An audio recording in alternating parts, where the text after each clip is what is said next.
ये ट्रांसफॉर्मर है। हम इन्हें हर जगह देखते हैं। ये हमारी आधुनिक जीवन शैली के लिए बहुत आवश्यक होते हैं। ये हमारे घरों और इलेक्ट्रिकल पावर स्टेशनों के बीच कनेक्शन देते हैं। मैं आपको इस वीडियो में दिखाऊंगा कि ये कैसे काम करते हैं, ये आवाज क्यों करते हैं और इनकी गणना कैसे की जाती है। ट्रांसफॉर्मर कुछ ऐसे दिखते हैं। इलेक्ट्रिकल ड्राइंग में इन्हें इस चिन्ह यानी सिंबल से दिखाया जाता है। ट्रांसफॉर्मर बस एक ऐसी डिवाइस है जो इलेक्ट्रिकल ऊर्जा को ट्रांसफर करती है। यह इस प्रक्रिया में वोल्टेज और करंट को बदल सकती है, जो बहुत उपयोगी है। हालांकि ये केवल ऑल्टरनेटिंग करंट के साथ ही काम करते हैं। ये डायरेक्ट करंट के साथ काम नहीं करते हैं। अधिकतर उपकरणों को वॉट्स या किलोवॉट्स में रेट किया जाता है, लेकिन ट्रांसफॉर्मर्स को VA यानी वोल्ट एम्प्स या किलो वोल्ट एम्प्स में रेट किया जाता है। ये हम बाद में इस वीडियो में सीखेंगे। हम डोरबेल या लैपटॉप चार्जर में छोटे ट्रांसफॉर्मर्स देख सकते हैं। हमारे घरों और ऑफिसों में सप्लाई के लिए बड़े ट्रांसफॉर्मर्स का प्रयोग होता है। इसके अलावा पूरे शहर और कस्बों में सप्लाई करने वाले ट्रांसफॉर्मर्स विशालकाय होते हैं। तो आपने ट्रांसफॉर्मर्स का प्रयोग कहाँ होते हुए देखा है? नीचे कमेंट सेक्शन में हमें बताएं। ट्रांसफॉर्मर्स बनाने के कई तरीके होते हैं। मेरे पास यहाँ कुछ आम उदाहरण हैं, लेकिन मूल रूप से ये सब एक ही हैं। उनमें तारों के दो अलग कॉइल होते हैं जो एक आयरन कोर पर लिपटी होती हैं। एक कॉइल से जनरेटर या सप्लाई कनेक्ट होती है, जिसे प्राइमरी साइड कहते हैं। और फिर आता है लोड, वह चीज जिसे हमें पावर देनी होती है। लोड दूसरी कॉइल से जुड़ा होता है, जिसे सेकेंडरी साइड कहते हैं। अगर मैं इसे अलग कर दूं, तो हम देख सकते हैं कि बस तारों की दो कॉइलें हैं और आयरन की काफी सारी शीटें, बस और कुछ भी नहीं। ट्रांसफॉर्मर सिर्फ कॉइलों के बीच पावर ट्रांसफर करता है। इलेक्ट्रिसिटी खतरनाक होती है, इसलिए अगर आपको यह काम नहीं आता है तो इसे घर पर न आजमाएं। अगर हम स्टेप अप ट्रांसफॉर्मर का प्रयोग करते हैं तो आउटपुट का वोल्टेज बढ़ा सकते हैं। अगर स्टेप डाउन ट्रांसफॉर्मर का प्रयोग करते हैं तो आउटपुट वोल्टेज घटा सकते हैं। लेकिन हमें इसकी जरूरत क्यों है?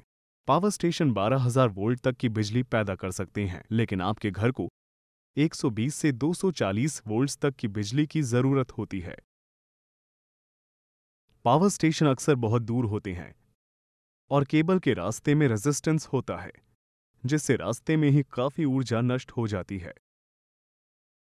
तो इसके बजाय हम वोल्टेज को लगभग 4 लाख वोल्ट्स तक बढ़ाने के लिए स्टेप अप ट्रांसफॉर्मर का प्रयोग करते हैं। जब शहर में पहुंचते हैं तो उसे वापस 11,000 वोल्ट्स पर लाने के लिए स्टेप डाउन ट्रांसफॉर्मर का प्रयोग करते हैं। फिर से उसे अपने घरों के लिए 240 वोल्ट्स तक घटाया जाता है। ट्रांसफॉर्मर के जरिए वोल्टेज बढ़ाकर हम करंट को कम कर देते हैं। केबल से ऊर्जा क्षय यानी लॉस होना करंट और केबल के रेजिस्टेंस पर निर्भर करता है।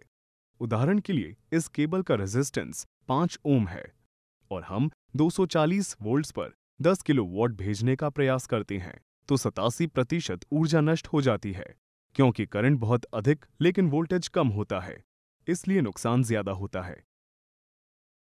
लेकिन अगर इसे 4 लाख वोल्ट्स पर भेजें तो 1% जैसा छोटा सा नुकसान होगा, क्योंकि करंट कम होता है।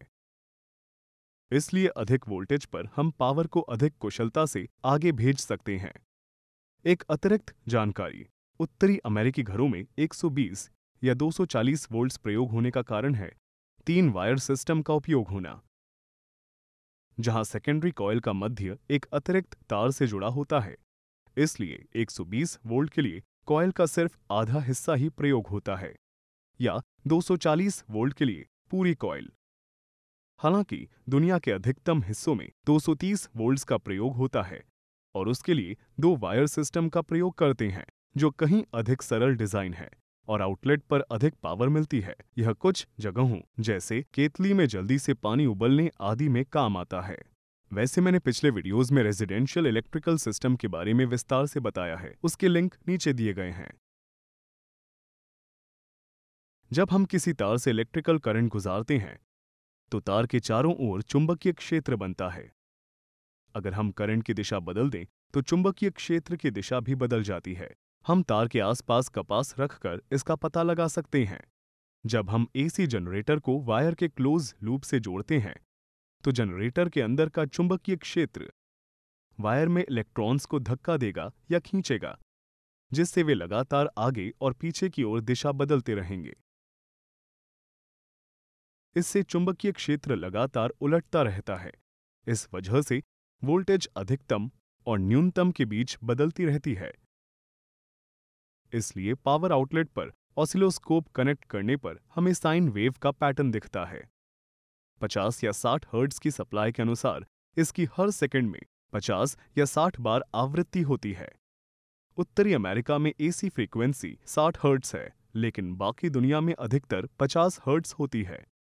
ट्रांसफार्मर के जरिए हम जितनी फ्रीक्वेंसी देते हैं उतनी ही फ्रीक्वेंसी मिलती है। हम वोल्टेज को घटा बढ़ा सकते हैं, लेकिन फ्रीक्वेंसी को नहीं। जब हम तार को घुमाकर कॉइल बनाते हैं तो चुंबकीय क्षेत्र और भी मजबूत होता जाता है।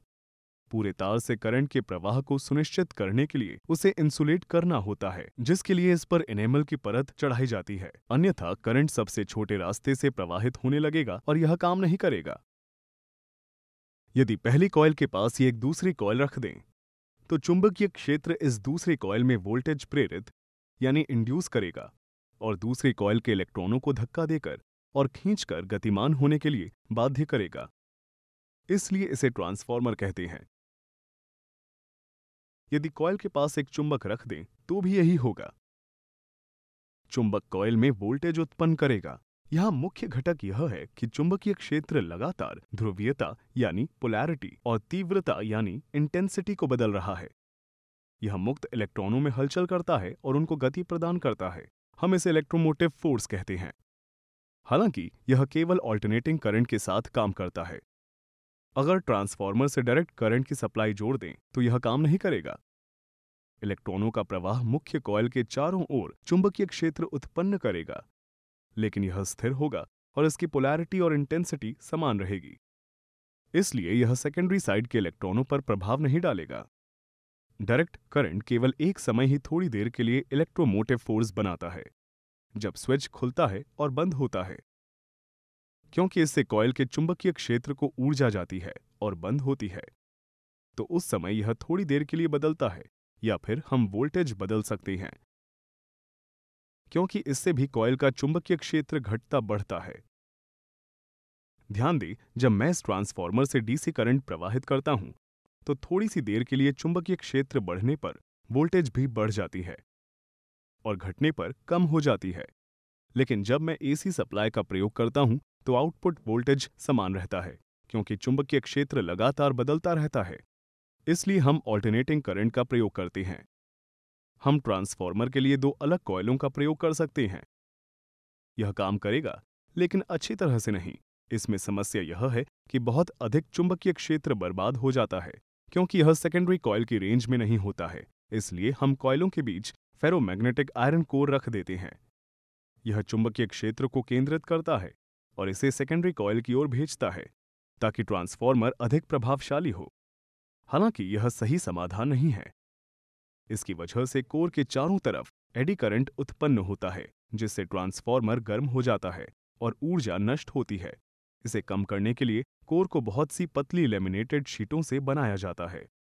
इससे एडी करंट की गति और प्रभाव कम हो जाता है। हालांकि लीकेज फ्लक्स के कारण हमें अभी भी कुछ चुंबकीय क्षेत्र का नुकसान होता है और जोड़ों पर व्यवधान के कारण भी कुछ नुकसान होता है। तारों और कॉइल में भी ऊर्जा नष्ट होती है, क्योंकि इसमें हमेशा थोड़ा बहुत रेजिस्टेंस बना रहता है और इससे ऊष्मा उत्पन्न होती है। तो ट्रांसफार्मर में कॉपर लॉस के साथ साथ आयरन लॉस भी होता है। ऑल्टरनेटिंग करंट के कारण शीटें छोटी छोटी मात्रा में फैलती और सिकुड़ती है, जिससे शीटों के बीच कंपन पैदा होता है और हमें भिनभिनाहट जैसी आवाज सुनाई देती है। स्टेप अप ट्रांसफार्मर की सेकेंडरी साइड में तार के घुमाव ज्यादा होते हैं, जिससे वोल्टेज बढ़ जाती है और करंट कम हो जाता है। स्टेप डाउन ट्रांसफार्मर की सेकेंडरी साइड में तार के घुमाव कम होते हैं, जिससे वोल्टेज कम हो जाती है और करंट बढ़ जाता है। यह कोई जादुई डिवाइस नहीं है जो प्राप्त ऊर्जा से अधिक ऊर्जा पैदा करने में सक्षम है। उदाहरण के लिए स्टेप डाउन ट्रांसफार्मर में शायद 240 वोल्ट्स इनपुट हो और आउटपुट 120 वोल्ट्स। हम देखते हैं कि वोल्टेज आधी हो गई है लेकिन करंट दोगुना हो गया है। यदि हम वोल्टेज और करंट का गुणा करते हैं तो दोनों तरफ का मान समान होगा। यह वोल्ट एम्प वैल्यू है जो पावर है या अपैरेंट पावर, और यह समान ही रहेगा। इसलिए जब वोल्टेज में बदलाव आता है तो इसके अनुपात में करंट में बदलाव जरूर होगा। ट्रांसफार्मर के लिए किलोवाट्स के बजाय केवीए यूनिट का उपयोग क्यों होता है? ट्रांसफार्मर बस कॉइलों के बीच पावर ट्रांसफर करता है, इसलिए हम वोल्ट एम्प्स यूनिट का प्रयोग करते हैं। किलोवाट्स उस पर निर्भर करता है कि आप ट्रांसफार्मर से क्या कनेक्ट करते हैं। मैन्युफैक्चरर नहीं जानते कि आप ट्रांसफार्मर से क्या कनेक्ट करेंगे, इसलिए वे कुल रेटेड अपैरेंट पावर को वोल्ट एम्प्स में बताते हैं। क्योंकि एसी सर्किट्स में किलोवाट्स में ट्रू पावर से पावर फैक्टर का गुणा करने पर लोड प्राप्त होता है, जो मूल रूप से एफिशिएंसी यानी प्रभावशीलता है, और यह डिवाइस के अनुसार बदलती रहती है। कुछ ऊर्जा की खपत हो जाती है लेकिन इससे कोई काम नहीं होता है, यह बस ऊष्मा के रूप में नष्ट हो जाती है। इसे हम रिएक्टिव पावर कहते हैं। VAR यूनिट के साथ पावर फैक्टर बस ट्रू पावर और अपैरेंट पावर का अनुपात होता है। एक बियर के गिलास के बारे में सोचें। तरल बियर उपयोगी चीज है। ये ट्रू पावर है किलोवाट्स में, लेकिन इसमें हमेशा थोड़ा फोम होता है जो बेकार है और हम उसे नहीं चाहते हैं। यह रिएक्टिव पावर या वोल्ट एम्प रिएक्टिव है। आप गिलास की पूरी मात्रा का पैसा देते हैं, फिर उसके अंदर कितना फोम है और कितनी बियर, इससे फर्क नहीं पड़ता। यह आपकी अपैरेंट पावर है वोल्ट एम्प्स में। यदि आपका बारटेंडर अच्छा है तो आपको फोम कम मिलेगा और बियर ज्यादा।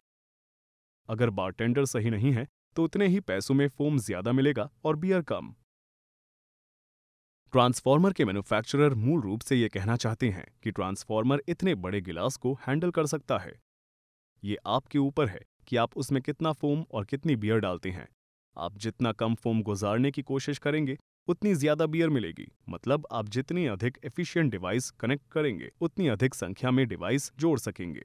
ऑल्टरनेटिंग करंट को डायरेक्ट करंट में परिवर्तित करने के लिए अक्सर रेक्टिफायर सर्किट्स में ट्रांसफार्मर्स का उपयोग किया जाता है। ट्रांसफार्मर्स वोल्टेज कम करते हैं और फिर कुछ डायोड्स इसे असमतल डायरेक्ट करंट में बदल देते हैं। फिर कैपेसिटर इसे स्मूथ करके अच्छी साफ पावर सप्लाई में बदल देता है। आप पिछले वीडियो में विस्तार से सीख सकते हैं कि ये कैसे काम करते हैं। लिंक नीचे दिया गया है। आइए ट्रांसफार्मर्स के लिए कुछ बेसिक गणनाएं करते हैं, यह मानकर कि यह परफेक्ट है और इसमें कोई भी क्षय यानी लॉस नहीं होगा। अगर हमारे पास ऐसा ट्रांसफार्मर हो जिसकी प्राइमरी साइड में 1000 घुमाव और सेकेंडरी में 100 घुमाव हैं और हम उसमें 120 वोल्ट्स की सप्लाई देते हैं, तो सेकेंडरी साइड में वोल्टेज क्या होगी? हम इस फॉर्मूला यानी सूत्र का प्रयोग करके पता लगा सकते हैं। हम देख सकते हैं कि इसका उत्तर 12 वोल्ट्स है, तो यह स्टेप डाउन ट्रांसफार्मर है। यदि हमें केवल आउटपुट वोल्टेज और घुमावों की संख्या पता हो तो क्या होगा? तो इस सूत्र का प्रयोग करके इनपुट वोल्टेज का पता लगा सकते हैं और उत्तर जानने के लिए हम मान लिखेंगे। यदि हम सेकेंडरी साइड के घुमावों का पता लगाना चाहते हैं और हमें वोल्टेज और प्राइमरी घुमावों की संख्या पता है तो इस सूत्र का प्रयोग कर सकते हैं। यदि हमें प्राइमरी साइड के घुमावों की संख्या का पता करना है तो इस सूत्र का प्रयोग करने से जवाब मिल जाएगा। यदि सेकेंडरी साइड में 1.2 एम्प्स करंट है तो इस सूत्र का प्रयोग करके प्राइमरी करंट का पता लगा सकते हैं और हम देख सकते हैं कि उत्तर 0.12 एम्प्स है। यदि हम सेकेंडरी करंट और दोनों वोल्टेज जानते हैं तो इस सूत्र का उपयोग करते हुए हमें इसका भी उत्तर मिल सकता है। यदि प्राइमरी साइड का करंट और प्राइमरी सेकेंडरी वोल्टेज पता हो तो इस सूत्र का प्रयोग करके सेकेंडरी करंट का पता लगा सकते हैं या फिर इस फॉर्मूले का प्रयोग करके उत्तर निकाल सकते हैं।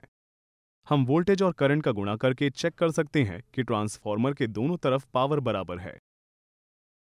आइए स्टेप अप ट्रांसफार्मर का उदाहरण देखते हैं। यदि प्राइमरी साइड में 100 घुमाव और सेकेंडरी साइड में 200 घुमाव हैं और हम इसमें 120 वोल्ट्स देते हैं तो सेकेंडरी का वोल्टेज क्या होगा? इस सूत्र का प्रयोग करके हम देख सकते हैं कि उत्तर 240 वोल्ट्स है, इसलिए यह स्टेप अप ट्रांसफार्मर है। यदि हमें केवल आउटपुट वोल्टेज और घुमावों की संख्या पता हो तो क्या होगा? तो इस सूत्र का प्रयोग करके इनपुट वोल्टेज का पता लगा सकते हैं। यदि हम सेकेंडरी साइड के घुमावों का पता लगाना चाहते हैं और हमें वोल्टेज और प्राइमरी घुमावों की संख्या पता है तो इस सूत्र का प्रयोग करके उत्तर निकाल सकते हैं। यदि हमें प्राइमरी साइड का करंट तथा प्राइमरी और सेकेंडरी साइड का वोल्टेज पता हो तो इस सूत्र का प्रयोग करके सेकेंडरी करंट का पता लगा सकते हैं। या अगर हमें घुमावों की संख्या पता हो तो इसका प्रयोग करके उत्तर निकाला जा सकता है। हम वोल्टेज और करंट का गुणा करके चेक कर सकते हैं कि ट्रांसफॉर्मर के दोनों तरफ पावर बराबर है। इलेक्ट्रिकल इंजीनियरिंग के बारे में सीखते रहने के लिए ये वीडियोस देखें और मैं आपसे मिलूंगा अगले वीडियो में। हमें Facebook, Twitter, Instagram, LinkedIn, TikTok और engineeringmindset.com पर फॉलो करना न भूलें।